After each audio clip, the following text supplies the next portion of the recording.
Ladies and gentlemen, welcome back to another video on the channel. My actual audio from doing this live actually kind of corrupted, so I'm going to be doing my best to kind of dub over it. So we are doing the last area on the Liurnia East, or the last dungeon in the Liurnia East section of the map, which is going to the Ravine Veiled Village. And I'm going to show you how to do this all the way up to the top where we fight the Magma Wyrm. So it's going to be an extended boss, or an extended dungeon, as well as the boss fight at the end. The boss fight I was lucky enough to get in one shot. So we're going to go ahead and go through it. We are going to be going over the inventory here shortly. A couple things I would actually recommend is the Assassin's Crimson Dagger. We are going to be backshotting a lot of enemies, as well as the Winged Sword Talisman. And then you're going to want some form of blunt weapon. In this, you are going to see that we are using like it's not the Flametar Mace. I forget what it's actually called. A Flame something or other mace. You can get it from like the Pyro Wizards that are wandering around the Liurnia East section. The Monk's Flame Mace. There we go. And then the Spirit Jellyfish, the Crimson Flasks. I didn't go with any of the Cerulean ones going through this because we're not really going to use a lot of Mighty Shots, and we're not really going to summon up the Spirit Jellyfish except for one, maybe two specific points. Then the arrows, you can see we have 99 normal arrows and then 99 poison arrows. The poison arrows are going to be the best ones that we can use for the boss because with this boss you are going to look for status effects. We did actually alter our samurai outfit, as you guys can see, which I think just raises the stats and maybe makes it weigh a little bit more as well. Progressing through the dungeon, you can see that whenever you come into this main room, on the right-hand side, you will have a body here. Now, we did actually go ahead and loot this body already. I believe he had a smithing stone level 4.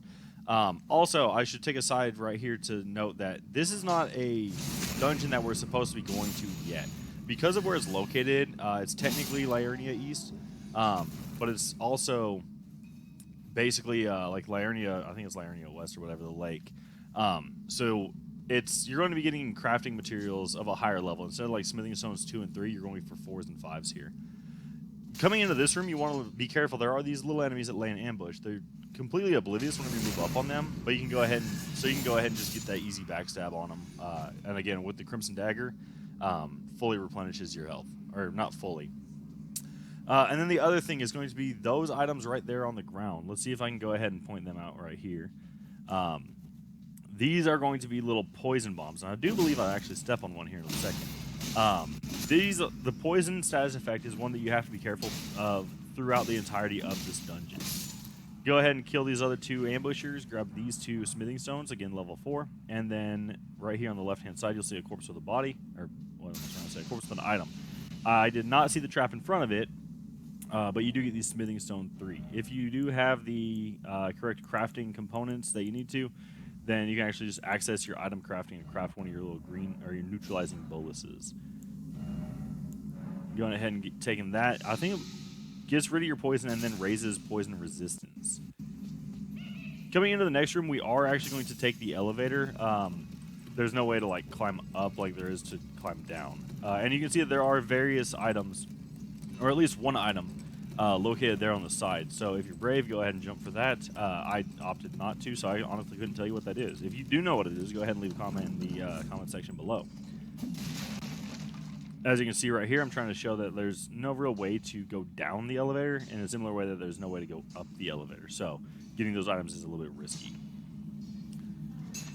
Going into this area right here, again, you have some free backstabs. So if you did take damage from those assassins or maybe you feel poisoned, I recommend not healing if you can afford to, and then just coming up here and getting your free backstabs. The ones on the wall are going to be dormant. However, this guy right here, the wandering ones, usually are the ones with the lanterns, and those are the guys who will get aggressive to you. They also, I think I mentioned this in a previous video, but they do get aggressive if you run up and try and take what they're mining.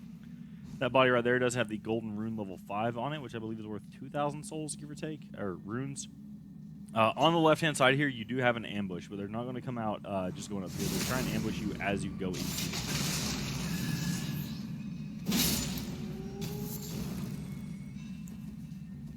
So you can see that you have this little enemy right here. We're going to go ahead and hit them with a mighty shot, and I believe it does give us a 1 shot. Yep.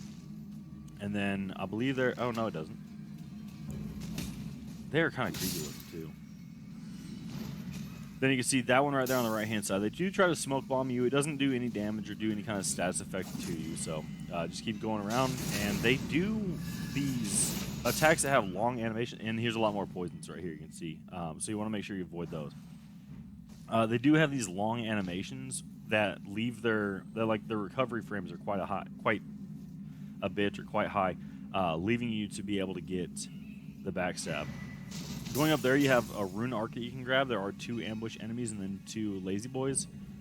So then you're just going to go ahead and run down the dungeon here. You will find this little enemy right here. Now, this guy, you want to be kind of mindful, and you want to see that he's got this orange kind of glow coming off him a little bit. That's going to be made very apparent what that means later. Right there, now you see it's glowing orange. That does a massive amount of damage, although realistically it doesn't look like it did. For some reason, I've been one-shot by those. So I didn't really need to drink. I could just hit them with backstab, and that would have gotten the kill. Or gotten the heal, rather. But I went ahead and kind of just drank some flask out of panic, essentially. Going up through here, you can see the view. That down there is where we used to be.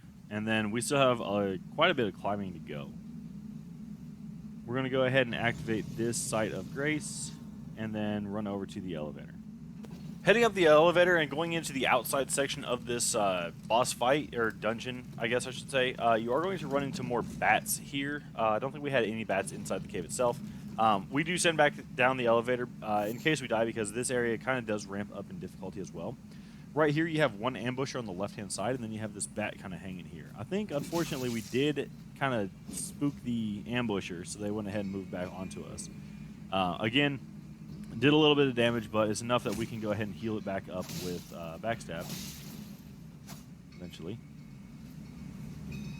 There we go. And this is kind of the area, like I said, there's a lot of bats, and then whenever you hear chanting, there's going to be some, I don't know, bat priestess, essentially almost a harpy from Greek mythology or the God of War games, if you ever played those. The first 3 main ones. After defeating them, you will see that you have an upper path here that's the obvious one to take, but then you also have this lower path. It looks like one of those Ewok kind of tree forts from Star Wars.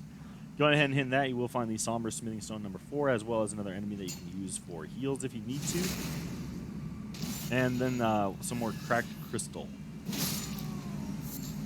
From there, you're going to head upstairs, and I just kind of run past these enemies here, these bats. They don't really drop a lot of good stuff, so unless you just want to fight them just for the fun of it, then by all means, go ahead.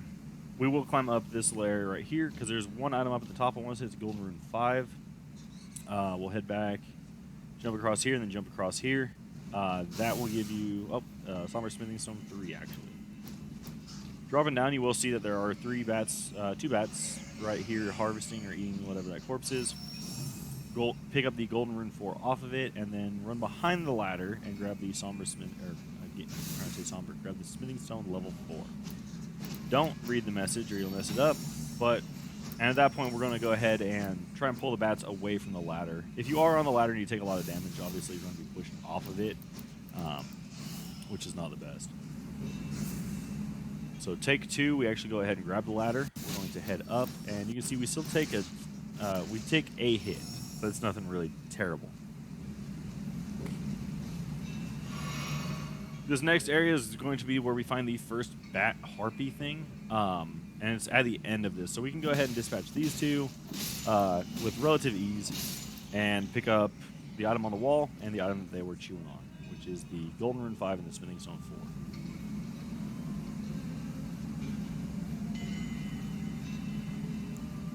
This right here is going to be the bat harpy. That's going to be the person that is humming.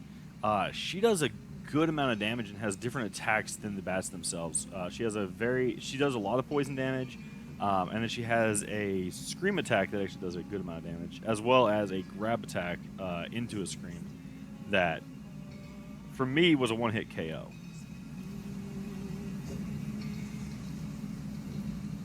We try to get close enough to activate her there and then pull her back.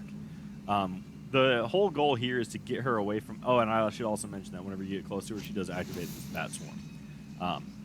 Those guys you can actually see up on the walls beforehand, so if you have a bow, you can go ahead and headshot a couple of them down, but they probably will activate each other, but they still won't activate her. We're not really successful in pulling her away from the ladder itself, so we try to go ahead and go for it. And that was actually very fortunate that we were able to get away from that. Actually, we took no damage there. We almost got poisoned, and we almost took damage, but kind of got away from it. We are actually done in the area that you need the blunt weapon, so I go ahead and switch over to the Uchi Katana. There are no more like crystalline enemies up here, no more miners, anything like that. From here on out, it's basically bats, land octopus, and then the boss fight itself. There is an item below the ladder right there that I should mention. It is a smithing stone level 4. And then up here, we want to make sure that we head to the right. The left is going to be where the double harpy thing is, as well as the elevator to the boss fight itself. We're going to skip all of that, go back here to the right-hand side, climb up this ladder, and across this little gap here. Now, I make a cut ahead, and I did that purely for fun and not because I died to a land octopus, because that would be embarrassing. Flawless cut. Oh, also those souls, they just grow there. Those aren't. I didn't die. Those are always there. Go ahead and hit the land octopus from range. The thought process behind that is that we're trying to get him away from the little ones. The little ones aren't dangerous really at all. They just serve as more of a nuisance whenever you're trying to like pedal around him. You want him to do his really distance closing attack, which he doesn't really do. But from there, it's just like if you fight into the land octopus, it's the same. Stay on the right-hand side of him, get 2 or 3 hits of damage. Sometimes you can do 4. If he is doing his little crazy tentacle thing, just stick with maybe a 1 and then move. Try and avoid his jump attacks as you can. And once you've done enough, and this is another reason I like bleed weapons. I don't know if I've mentioned it yet in these videos, but having the status effect and having it to where you can do massive amounts of damage if you meet certain criteria. So like with bleed, it's land 6 or 7 hits in a row and you do some bleed damage to them. I find to be just way better than something like a broadsword where it's like, all right, you just do raw damage. And then I have obviously the misery cord as the, from what I've seen so far, the highest crit weapon that we found. This is going to be located in the Stormdale dungeon. I think I've already covered that. And then again, try to avoid these. Stay on the right-hand side, and all he's ever going to be able to hit you with realistically is those tentacle swarms. If he gets, and maybe his jump too.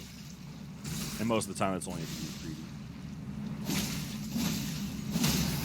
There's not really a lot else to say about this fight. So except for the fact that this fight is optional. The item that we're doing this fight for is actually located in the corner, so you don't have to kill this enemy. You can just run up here, grab the item, and run back.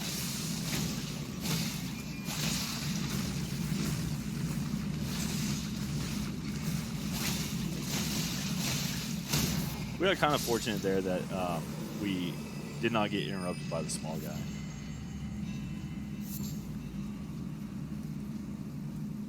From there, we do get the Smithing Stone level 3, as well as the Serpent God's Curved Sword. This is a really good item. The stats on it are not that high, or the requirements on it are not that high. And I'm going to read the item description at the end. Basically, just know that it is a really good item, a really decent sword that I enjoy. Similar effects to the Assassin's Crimson Dagger. And the design on it's actually pretty cool, too. You go ahead and jump down this ladder here. You're not going to take any fall damage. And realistically, the only damage that you need to worry about taking in this area is going to come from these 2 ladies right here. I'll show you here in a second. We try to clean up the area just to give ourselves a little bit of time to run, or space to run, rather. Pick up the Smithing Stone 4. And as we can see, they've actually already activated onto us. So we are going to summon in the Spirit Jellyfish. Again, 100% that Spirit Jellyfish's job is to die. You know, it's purely a distraction. If you head over to the left-hand side, you will get the Rune Arc, and then running behind the platform that they were initially located on, you will find the Lost Ashes of War that don't really have like an actual Ash of War effect themselves, but you can use it to duplicate another like effect from an Ash of War. The corpse on the right does have a Smithing Stone 3, and if we can sneak past this lady and activate the elevator. Oh, another thing. They throw those like glintstone or cuckoo glintstones or whatever, cuckoo glintstones, I don't know. The ones that they hit the ground and they do like, it sends out 3 little balls at you. From there, the only enemy that we have left is actually the boss fight itself, which is going to be the Magma Wyrm, and I think it has an, I'll read it off once we get in here. For this, obviously, like I said earlier, the big thing that we're going to want is the Arrow's Reach Talisman. We're going to be trying to, and then the Flame Drake Talisman as well, because it is a magma drake and he leaves a lot of pools of fire laying around. Aside from that, the bow itself, allocate as many flasks as you can towards. What do I do here? I want to say I do like a maybe a 6 and 2. I don't even think I have that many. I think yeah, 5 and 2. 6 and 1. Okay. And then make sure you have your status effect arrows. For this, we went with poison, and you'll see how well that actually does for us. This fight in melee, and there is one area in the game where they kind of want you to almost do it in melee. It's not ideal. This thing does a lot of damage and has a very wide area of effect.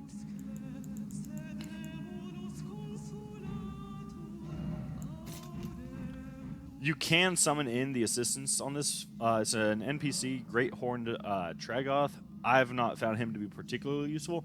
However, I do actually recommend summoning him in the first time that you meet him, because he does teach you I want to say it's a casual greeting emote, which is always good. Aside from that, he just increases the health of the boss, and I don't find that to be ideal. The boss is going to be behind this bridge pillar kind of thing, and that move right there that he's doing is actually the one that you want to watch out for in this fight. I find that to be the most dangerous one. He does charge it up, and he does have a rather obvious tail whenever he starts to regurgitate into his own mouth, kind of, and then he runs along the ground, does all of the damage with his. I want to say he attacks with his tail, he attacks with his front legs, he attacks with his back legs, and the whole time he's throwing up this magma, which leaves a status effect. I keep saying status effect so many times in this video. But it does leave a pool of AoE damage. Aside from that, he actually closes distance with it. I want to say you'll see at the end of the boss fight, he loves that move.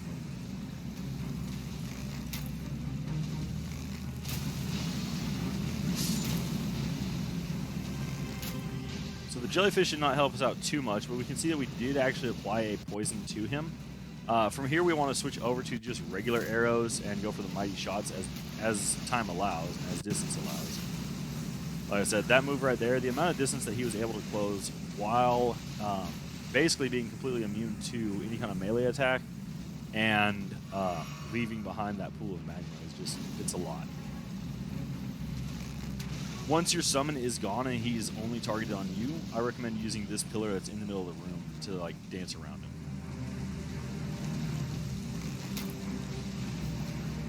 As with all enemies, headshots are worth more, generally speaking. With how he's crawling towards you, most of your shots are going to hit in the head. The other thing that you can do is manually hit, which the next video is going to be all about manually. And we actually head back to Lingrave West for that video.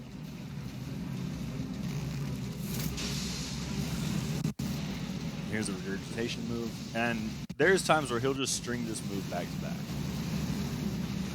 Right here he does 2, and I want to say he actually goes for a third. Right now 2. There's the third.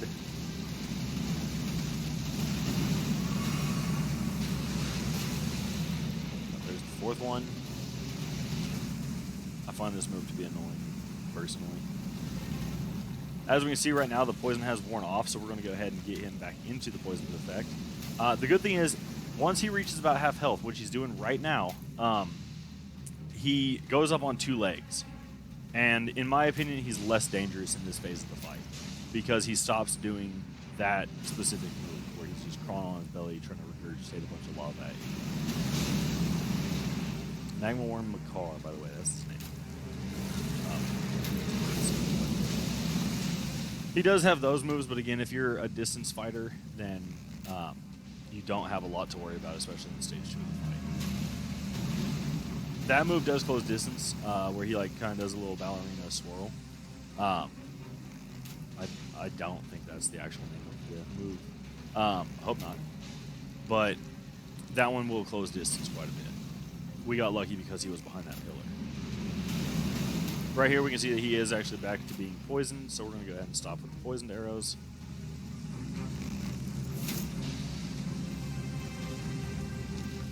And because of his more lumbering movements and kind of slower movements in Stage 2 of the fight, you can afford more mighty shots.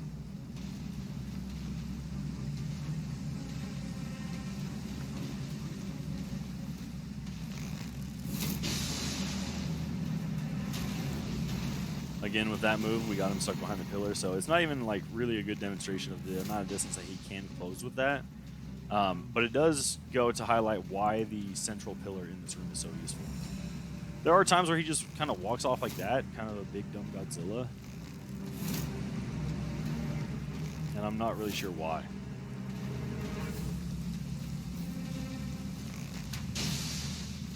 As you can see, I mean, we didn't even have this poison effect on him whenever he was at or above half health. It was slightly after that, and you can see that we've already done almost 2,700 points of damage, now above 2,700 points of damage. And that's less than half of his health. I don't know what the actual health of this enemy is, but I think it's safe to say a lot. From here, we're just going to go ahead and let him poison out and take our little triumphant delight. For this, we do get the Magma Wyrm's Scale Sword as well as the Dragon Heart. Again, you can take the Dragon Heart to the site of Dragon Communion located in the southwest by the Coastal Cave. And then the Dragon Swords, or the Scale Sword, we're going to read off the description of that here in a second. Activating that site of grace and then going behind it, you can actually find this elevator right here. This will take you up to like the Altus Plateau or something like that. It's referenced earlier in the game whenever you're talking with the guy at the Round Table Hold. Going over the items that we did get for these dungeon and boss fight itself. We do have, obviously, I think we got 3 of them. So we have the Magma Wyrm Scale Sword, which is going to be like a big guillotine, essentially. And the actual... so it requires 24 strength as well as 18 faith and 15 dexterity with a C scaling in strength, D in dexterity, and D in faith. And it has that magma guillotine. So it reads, a curved greatsword wielded by magma worms. The shape resembles a dragon's jaw and is covered in hard scales. It said these land-bound dragons were once human heroes who partook in Dragon Communion, a grave transgression for which they were cursed to crawl the earth upon their bellies, shadows of their former selves. The unique skill, obviously, is going to be the magma guillotine. Grab the scale sword with both hands as a worm would hold it in its mouth and leap forwards, smashing it into the ground and triggering a blast of magma. Follow up with additional input to perform a chopping attack. I will show you this one, but... okay, let's go over the Serpent God Sword first. It's a curved sword fashioned in the image of the ancient serpent deity and tool of a forgotten religion practiced on Mount Gelmir. Formerly used to offer up sacrifices, this sword restores hit points upon slaying an enemy. That's the status effect I was talking about. The skill is Spinning Slash, which apparently you just spin. I'll show you here in a little bit. It's nothing really anything to write home about. But being able to restore hit points upon just a regular kill, not necessarily even a backstab, is really good. And this does stack with the Assassin's Crimson Dagger.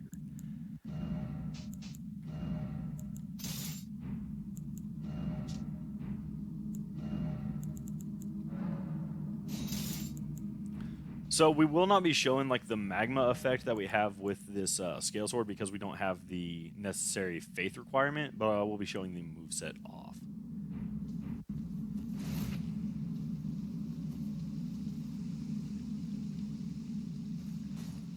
So that right there is going to be your basic LT, and then followed up with that one. So it's essentially like a 2 or maybe 3 hit, depending on what this is. That's the standard, and then that's the follow-up.